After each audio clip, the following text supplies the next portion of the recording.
Hello everyone, welcome. सो आज हम mathematical economics के प्रीवियस ईयर क्वेश्चंस करने वाले हैं। आप अपना पेन पेपर निकाल लीजिए। जून 2026 के बैचेस हमारे एप्लीकेशन पर लॉन्च हो चुके हैं, आप एनरोल कर सकते हैं।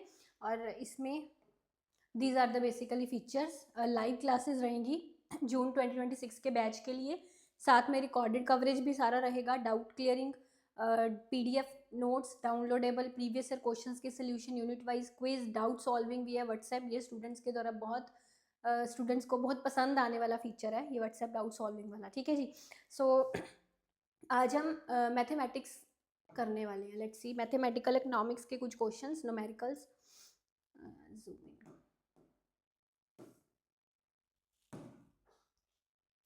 तो देखिए ये फर्स्ट क्वेश्चन आपके सामने है। प्रोडक्शन फंक्शन आपको दिया हुआ है यहाँ पे। ठीक है। सो उसने कहा है कि प्रोडक्शन फंक्शन, ये इसका डिग्री ऑफ होमोजेनिटी पूछा है आपको, है ना, कि that is homogeneous of degree 1, degree 0, degree 2 या डिग्री 1/2। तो डिग्री ऑफ होमोजेनिटी उसने पूछा। तो डिग्री ऑफ होमोजेनिटी हम कैसे पता लगता है डिग्री ऑफ होमोजेनिटी का। लेट्स सी, जैसे मेरे पास ये है Q is equal to LK plus, वैसे ये माइक्रो इकोनॉमिक्स का क्वेश्चन है पर बिकॉज न्यूमेरिकल था तो मैंने इसको मैथ्स में ऐड कर लिया है न्यूमेरिकल ये। तो हम एक कांस्टेंट से मल्टीप्लाई करेंगे। ठीक है, लाइक एक कांस्टेंट लिया, उसको मैंने इससे मल्टीप्लाई किया। It would be like that alpha L alpha K over alpha L plus alpha के।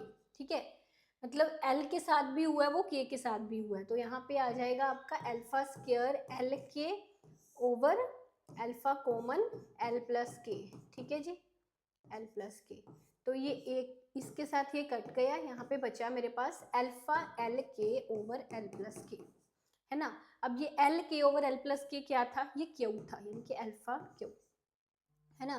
तो मीन्स ठीक है, right hand side is equal to left hand side. अब यहाँ पे that is a degree of homogeneity. ये जो कांस्टेंट की पावर है ना, क्या है, पावर 1 है। ठीक है, that is a degree of homogeneity. तो ये 1 है, दैट मीन्स आपका ये जो फंक्शन है इसकी डिग्री ऑफ होमोजेनिटी जो है ये 1 है। ठीक है, power of alpha is degree of homogeneity. अगले क्वेश्चन पे चलिए। Feasible solution linear programming problem में कौन सा रहता है। देखिए, एक फिजिबल सोल्यूशन जो होगा that must satisfy all the problems constraint. बिल्कुल, जो मेरी एक लीनियर प्रोग्रामिंग प्रॉब्लम है, जो उसके कंस्ट्रेंट्स हैं वो सारे सॉल्व करता होना चाहिए, है ना। सारे सोल्व होने चाहिए, सभी जितने भी कंस्ट्रेंट्स हैं। Must satisfy all the problems constraint, जिसको हम, एक होता है मेरा ऑब्जेक्टिव फंक्शन, एक होता है मेरा सब्जेक्टिव फंक्शन। सब्जेक्टिव को हम कंस्ट्रेंट्स बोलते हैं कि ऑब्जेक्टिव फंक्शन को मुझे ऑप्टिमाइज करना है with respect to that constraints. तो जितने भी वो कंस्ट्रेंट्स हैं, इनके जितने भी मुझे सब्जेक्टिव फंक्शन दे रखे हैं वो आपके सेटिस्फाई होने चाहिए। ठीक है। सो ये इससे उल्टा है बी वाला, तो ये गलत हो गया, तो मैंने बी को काट दिया, ये मेरा एक ऑप्शन यहाँ पे एलिमिनेट हो गया। फिर must be A corner point in the feasible region. वो कहता है कि जो फिजिबल सोल्यूशन है वो ज़रूरी है कि फिजिबल रीजन में कॉर्नर पॉइंट ही हो। देखिए, ऐसा ज़रूरी नहीं है, मैं आपको इसका, जैसे हम जब ग्राफिकल मेथड से LPP सॉल्व करते हैं, मेरी LPP वाली पूरी क्लास है, आप देख सकते हैं। तो इस तरह से, जैसे ये मैंने एक लाइन यहाँ पे, ये मेरी एक इक्वेशन की लाइन बनी, ठीक है, एक कंस्ट्रेंट की लाइन बनी। तो अब ये आपके वही जो आपके होते हैं, that is extreme points, corner points, है ना। तो अब that are the basically corner points, है ना। इसके अलावा अगर मान लीजिए कि दो लाइंस हमने बनाई हैं, एक ऐसे एक ऐसे, ठीक है, तो ये कॉमन एरिया हम लेके चल रहे हैं। तो फिर एक ये भी पॉइंट फिजिबल आएगा, ये भी फिजिबल आएगा, ये भी फिजिबल आएगा, ये भी फिजिबल आएगा, है ना। मतलब ये जो बॉर्डर वाले पॉइंट्स हैं ये सारे फिजिबल रीजन्स होते हैं, अपने फिजिबल सोल्यूशंस होते हैं, और ये वाला फिजिबल रीजन होता है। अब ये जो फिजिबल सोल्यूशंस होते हैं, ये भी है, ये भी है, ये भी है, इसमें एक ऑप्टिमम सोल्यूशन होता है ना। इसमें एक मेरा ऑप्टिमम सोल्यूशन होता है जो मिनिमाइज या मैक्सिमाइज कर रहा है आपके ऑब्जेक्टिव फंक्शन को। तो इस तरह होता है। तो वो कहता है कि जो फिजिबल रीजन है वो ज़रूरी हो कि एक कॉर्नर पॉइंट ही हो। नहीं, ऐसा ज़रूरी तो नहीं है कि वो कॉर्नर पॉइंट ही हो। लेट्स सी, क्योंकि वो ये वाला पॉइंट भी तो हो सकता है जहाँ पे ये दोनों लाइंस इंटरसेक्ट कर रही हैं, है ना, पर ये कॉर्नर पॉइंट नहीं है। तो ये चीज़, ये कट गया। फिर मे और may not optimize the value of the objective function. हाँ, कई केसेस में जो मेरा फिजिबल सोल्यूशन होता है वो ऑब्जेक्टिव फंक्शन की वैल्यू को ऑप्टिमाइज नहीं करता, नो सोल्यूशन, नहीं सोल्यूशन होता, ठीक है ये। फिर मस्ट बी ग्रेटर देन और इक्वल टू 0। हाँ, कि जो आपका एक लीनियर प्रोग्रामिंग प्रॉब्लम होता है उसमें आपको याद है एक आपको नॉन नेगेटिव कंस्ट्रेंट्स दिए होते हैं कि आपके जो वेरिएबल्स हैं उस पूरी प्रॉब्लम में वो या तो 0 के बराबर हो या 0 से ज़्यादा हो, जिसको हम बोलते हैं नॉन नेगेटिव वाली एजम्पशन, है ना। तो वो मतलब नेगेटिव नहीं होने चाहिए, या तो वो इक्वल्स टू 0 या ग्रेटर देन 0 होने चाहिए। तो इसलिए आपका यहाँ पे जो फर्स्ट वाला ऑप्शन था वो ठीक था, ठीक है। Feasible solution, all possible solutions जो कंस्ट्रेंट्स को सेटिस्फाई करते हैं, जैसे मैंने आपको बताया। ऑप्टिमल सोल्यूशन एक फिजिबल सोल्यूशन होता है, डिपेंड्स अपॉन कि आपको मैक्सिमा करने को बोला है कि मिनिमा करने को बोला है, ठीक है। सो ए फिजिबल सोल्यूशन वो है जो सारे कंस्ट्रेंट्स को सेटिस्फाई करता है ना, सारे कंस्ट्रेंट्स को सेटिस्फाई करता है, इसीलिए हमने लिखा था must satisfy all the constraints. फिर नॉन नेगेटिव कंस्ट्रेंट्स को भी सेटिस्फाई करता है, यानी कि जो आपके वेरिएबल्स हैं x y that must be greater than और इक्वल टू 0। फिर फिजिबल सोल्यूशन ऑब्जेक्टिव फंक्शन को ऑप्टिमाइज कर भी सकता है, नहीं भी कर सकता, डी वाला हमने सही बताया। Only optimal feasible solution maximize minimize the objective, बिल्कुल। तो फिजिबल सोल्यूशन में से एक ऑप्टिमल फाइंड करना होता है मुझे, जो मेरे ऑब्जेक्टिव फंक्शन को या तो मैक्सिमाइज या मिनिमाइज करेगा, तो इसलिए वो आपके सारे सही थे। आगे चलते हैं नेक्स्ट क्वेश्चन पे। तो अब यहाँ पर आपको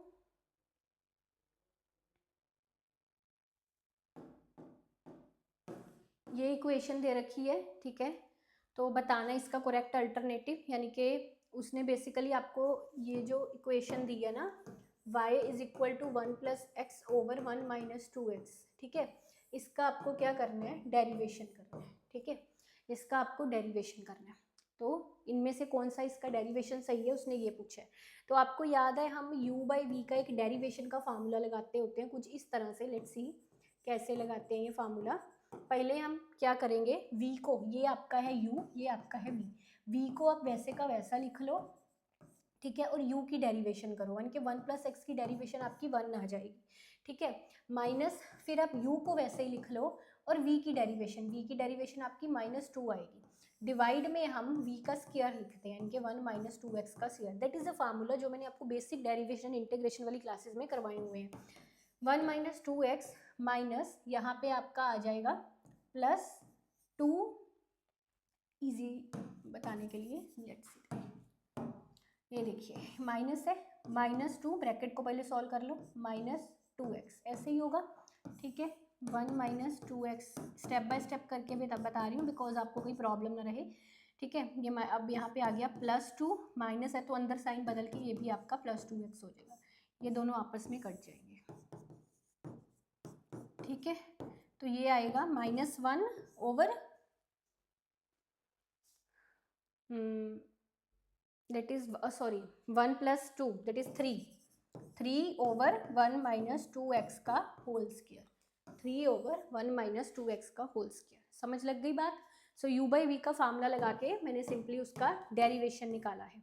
आगे देखिए, इसमें आपको कहा है arrange the following expressions in terms of increasing order of magnitude. ये जो एक्सप्रेशंस है इनको इंक्रीजिंग ऑर्डर में करिए, वो कह रहे हैं। अब ये कैसे, देखिए एक चीज़ समझिए, आप पेपर 1 में एप्टीट्यूड भी करते हैं, हम एप्टीट्यूड में एक चीज़ तो हम समझ लेते हैं कि देखिए जब एक मान लीजिए मेरे पास वेरिएबल है, इसमें ये वेरिएबल की वैल्यू अगर इसमें मैं कोई चीज़ माइनस कर दूंगी तो ये से छोटी होगी, है ना। अगर मैं ऐसे करूंगी कि उसका 2 गुना माइनस कर दूंगी तो उससे भी छोटी होगी, है ना।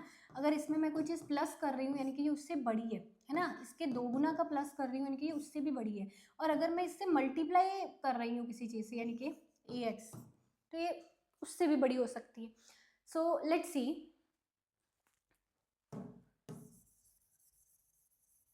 अब इस क्वेश्चन का हल करिए। ये दिए हुए हैं आपको इंक्रीजिंग ऑर्डर ऑफ मैग्नीट्यूड में, मतलब सबसे छोटे वाला आपको पहले लेना है, राइट। अब इसमें देखो सबसे छोटा, मैंने क्या कहा था, जिसमें माइनस हो रहा है वो सबसे छोटा होगा। तो डी वाला देखो, इसमें से माइनस किया है हमने, देखो पावर में से माइनस किया है और माइनस करके इट इज ये माइनस किया। अब इससे माइनस वाला ऑब्वियसली सबसे छोटा होगा, इंक्रीजिंग ऑर्डर ऑफ मैग्नीट्यूड लेना है। और जिसमें से माइनस नहीं हो रहा, वो इससे बड़ा होगा, है ना। फिर जिसमें माइनस, इसमें प्लस हो रहा है, जिसमें माइनस की जगह प्लस हो रहा है वो उससे बड़ा होगा, राइट। यानी कि ये आपका फर्स्ट आंसर इसी से पता चल रहा है ना, DAC।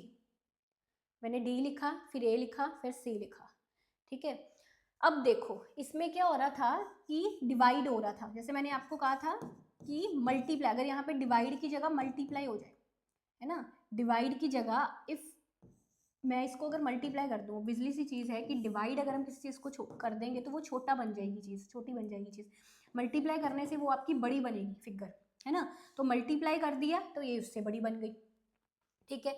फिर अगर मल्टीप्लाई भी हम कर रहे हैं और साथ में कांस्टेंट एक और लगा रहे हैं, ठीक है, यानी कि इस तरह मल्टीप्लाई कर दिया भाई, यहाँ से bx से किया था, यहाँ पे 2 गुना bx से मल्टीप्लाई कर देगी, उससे बड़ा बन जाएगा, है ना। So that first will be the correct answer, ठीक है। आगे चलते हैं।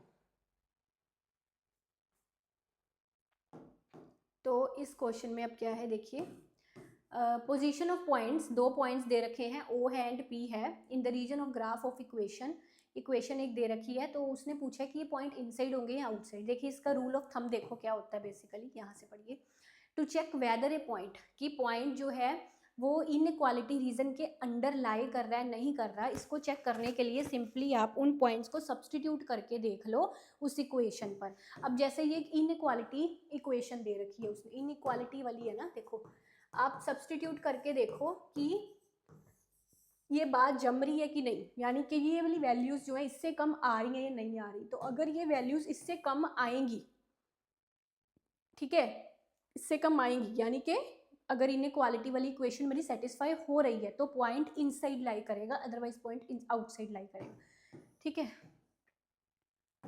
तो देखिए अब यहाँ पे मैंने x की वैल्यू, फर्स्ट आंसर है बेसिकली, तो मैं आपको उसका ही दिखाती हूँ कैसे है ये, दोनों पुट कर लो, 2 0 -3 0 ऐसे, 0 -0 लेस देन 5 है, यानी कि सेटिस्फाई हो रहा है, यानी कि O पॉइंट आपका इनसाइड आएगा, ठीक है। अब P पुट करके देखो, 2 -3 -3 4 + 9, तो ये तो ज़्यादा आ गया है ना, 14 आ गया, तो ये 5 से छोटा है नहीं है, यानी कि फिर P आपका आउटसाइड आएगा, क्लियर। इस तरह से ये सोल्व हुए। अगले क्वेश्चन पे चलते हैं।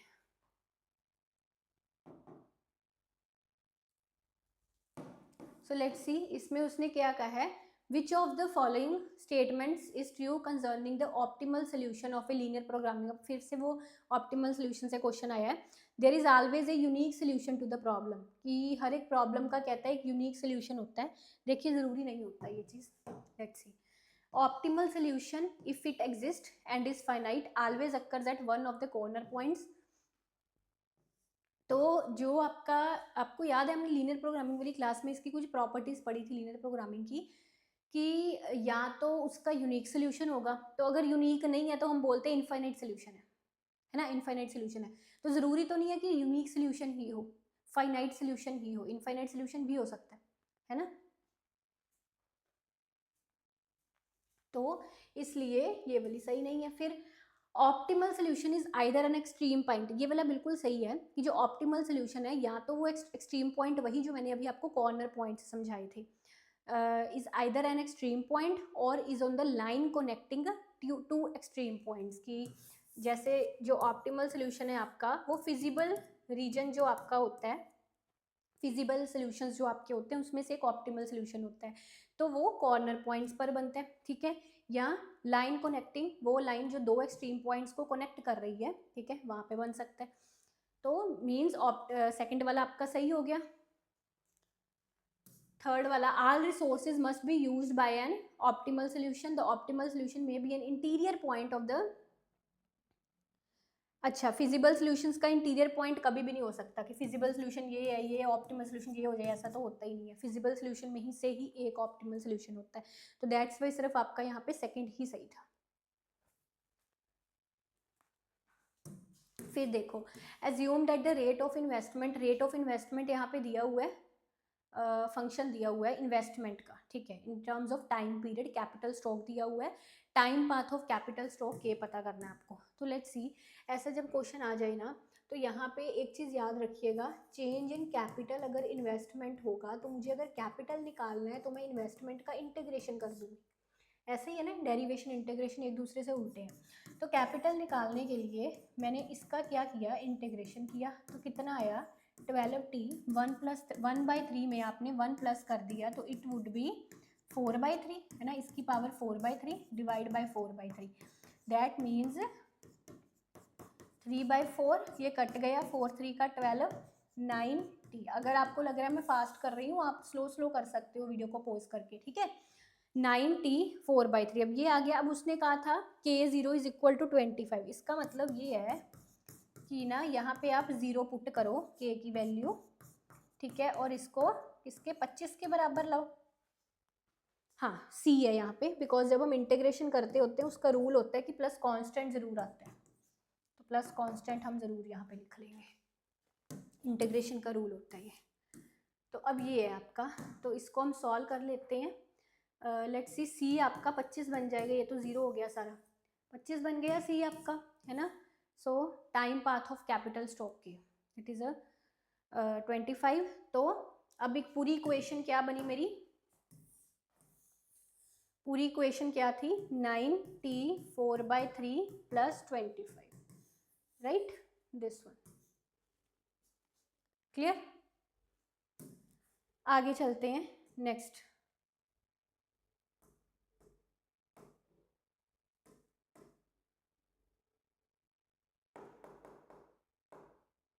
अच्छा, अब इसको हमको इंटीग्रेट करना है, अब इसको हमको इंटीग्रेट करना है। तो कैसे करते हैं, देखो इंटीग्रेशन का क्वेश्चन कोई डिवाइड में आ जाए तो उसका यही रूल होता है कि आप उसको ऐसे डिवाइड करो, ठीक है।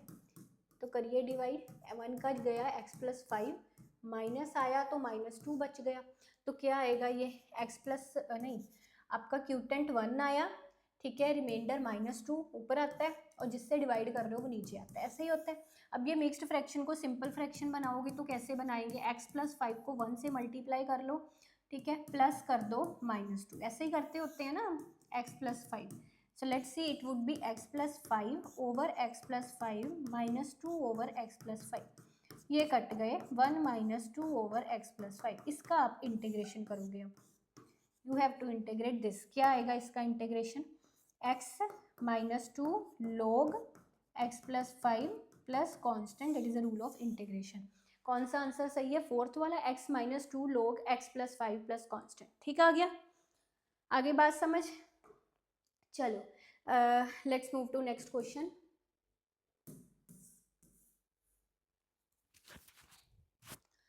सो यहाँ पे अब u दिया हुआ है आपको, दो इक्वेशंस दी हुई हैं आपको, यहाँ पे u की वैल्यू फाइंड आउट करनी है ना। तो देखिए अब यहाँ पे ऐसा कर सकते हैं हम कि इस इक्वेशन से वैल्यू निकाल कर इस इक्वेशन में पुट कर दें, राइट।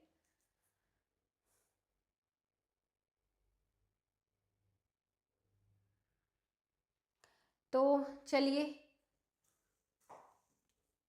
इस इक्वेशन से पहले कोई y x की वैल्यू निकाल लीजिए, that will be 1 - 4x, y is equal to 4x - 1, ये निकाल ली।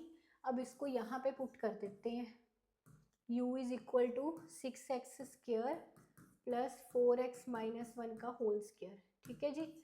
अब ब्रैकेट तोड़ो, लगाओ formula a - b whole square का, 10th क्लास वाला, ये वाला लगाइए, 4x का whole square plus 1 -2 4x and 1, ठीक है। So it would B 6x² 16x² plus 1 - 8x, तो ये हो गया आपका 22x² - 8x प्लस 1, ठीक है, ये u है आपका। तो अब u की वैल्यू निकालने के लिए हम क्या, उसका रूल क्या होता है, उसको मैक्सिमाइज मिनिमाइज कुछ ऑप्टिमाइज करना पड़ेगा, यानी कि d इसका डेरिवेशन x के रिस्पेक्ट में करो, उसको 0 के इक्वल पुट कर दो, 44x - 8 आ जाएगा, इसको 0 के इक्वल पुट करो, कितना आएगा, x इज इक्वल टू 8/44, ये आएगा आपका x, ठीक है जी। अब ये जो x आया उसके थ्रू अब y निकाल सकते हो, 8/44 - 1, ये देखो यहाँ पे आ जाएगा 8 माइनस 11 10 11 -3/11, ये आपका y आ गया। -3/11 आपका y आ गया।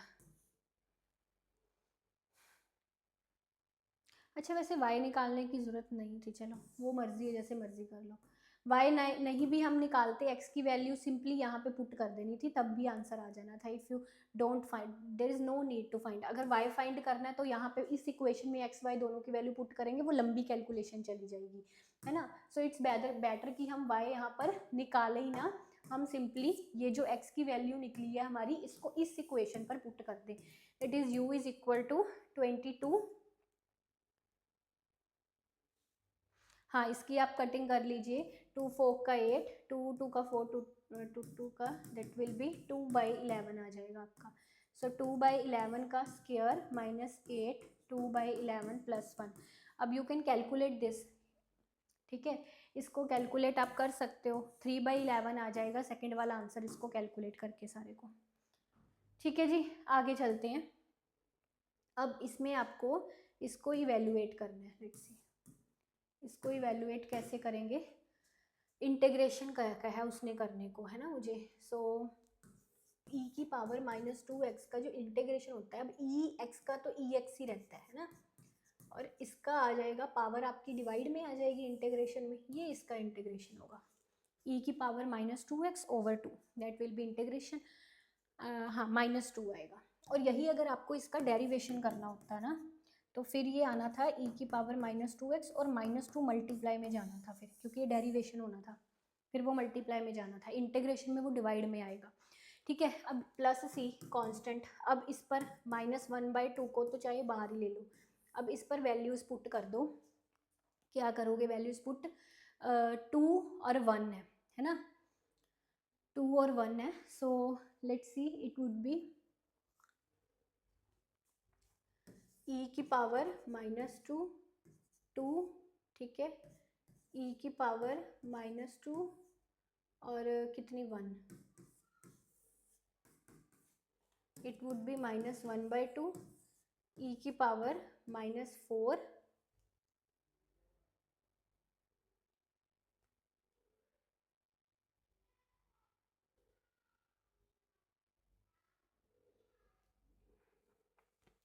And it would B -e की पावर -2। ठीक है, बस मैं यहाँ देख रही थी कैसे किया हुआ। That is -1/2। अब अगर मैं ब्रैकेट खोल लूँगी तो it would B that plus that, है ना, +c। देखो यही आंसर इसका। अच्छा ब्रैकेट खोलने की नीड ही नहीं थी वैसे। हाँ, you don't need to open the bracket,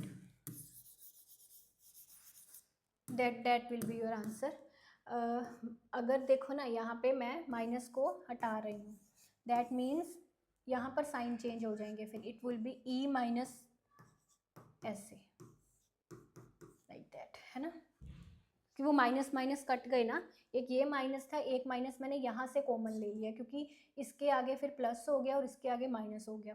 तो it would B third answer 1/2 e की पावर -2 माइनस e की पावर -4 प्लस c। ठीक है, सो थर्ड आंसर आपका यहाँ पे करेक्ट हो गया। क्लियर?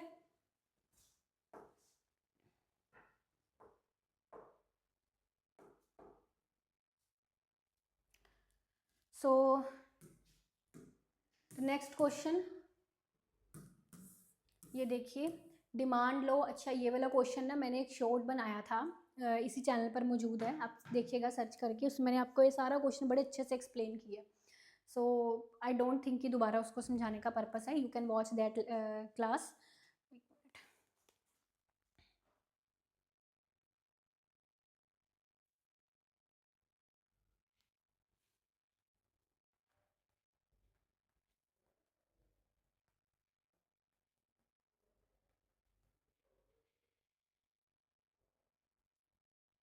हाँ, आप सर्च करोगे ना consumer surplus economics numerical with integration MS study Guru, you will get that video. पहले आप ऊपर वाली लिमिट पुट करोगे, फिर आप नीचे वाली लिमिट पुट करोगे, जैसे ये ऐसे है फंक्शन। ठीक है, so you can watch from hair.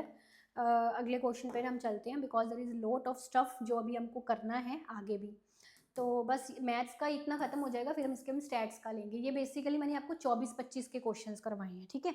तो इससे पहले वाले क्वेश्चंस भी आप न्यूमेरिकल का दंगल सेशन देख लीजिए। न्यूमेरिकल का दंगल सेशन हर बार उससे क्वेश्चंस एग्जाम में आते ही आते हैं। आते का मतलब ये कि उन वाले मेथड से क्वेश्चन आते हैं। जिस मेथड के क्वेश्चन आपको न्यूमेरिकल का दंगल सीरीज में करवाए हैं ना, उस मेथड के क्वेश्चंस आपको एग्जाम में आते हैं और बच्चे आके बोलते हैं कि मैम हमारी हेल्प हुई। तो न्यूमेरिकल्स के लिए स्टैट्स, इकोनॉमेटिक्स, मैथ्स पूरे आपके 10 के 10 यूनिट्स में और भी जो न्यूमेरिकल्स बनते हैं उसके लिए न्यूमेरिकल का दंगल सीरीज जो है, जो भी मैंने रिसेंटली ली थी चैनल पर, वो ज़रूर देख के जाइएगा। तो ये लास्ट क्वेश्चन सॉल्व करते हैं। कॉस्ट एंड रेवेन्यू दिया हुआ है, तो प्रॉफिट मैक्सिमाइजेशन आपको समझ आ जाएगा इस क्वेश्चन से। हम प्रॉफिट मैक्सिमाइजेशन कैसे करते हैं। प्रॉफिट मैक्सिमाइजेशन का रूल है MR MC कर लीजिए। MR निकालने के लिए TR निकालिए। TR का फार्मूला P/Q है, पर उसने रेवेन्यू मुझे ऑलरेडी दिया हुआ है ना। मामला वैसे वेरी होता है, पर उसने रेवेन्यू मुझे ऑलरेडी 3x यहाँ पे दिया हुआ है। तो मेरा जो MR है वो कितना आएगा, इसकी डेरिवेशन होएगी 3, that will be my MR। तो अब ये जो आपका कॉस्ट फंक्शन है, इसकी डेरिवेशन करके आप मार्जिनल कॉस्ट निकालिए। तो देखिए, ध्यान से देखो क्या होगा, 100 का 0 बन जाएगा।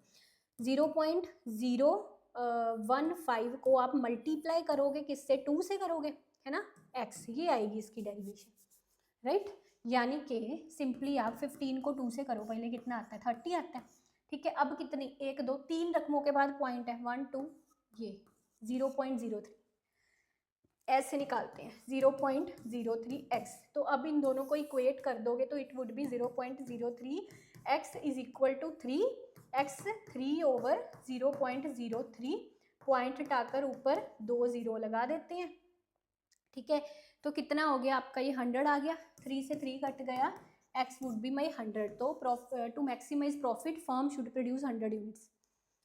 ठीक है जी, कैसा लगा सेशन मुझे कमेंट्स में ज़रूर बताना। और अभी नेक्स्ट आपके सेशंस भी जितने मैक्सिमम हो पाए एग्ज़ाम तक हम कंप्लीट करेंगे। Best of luck.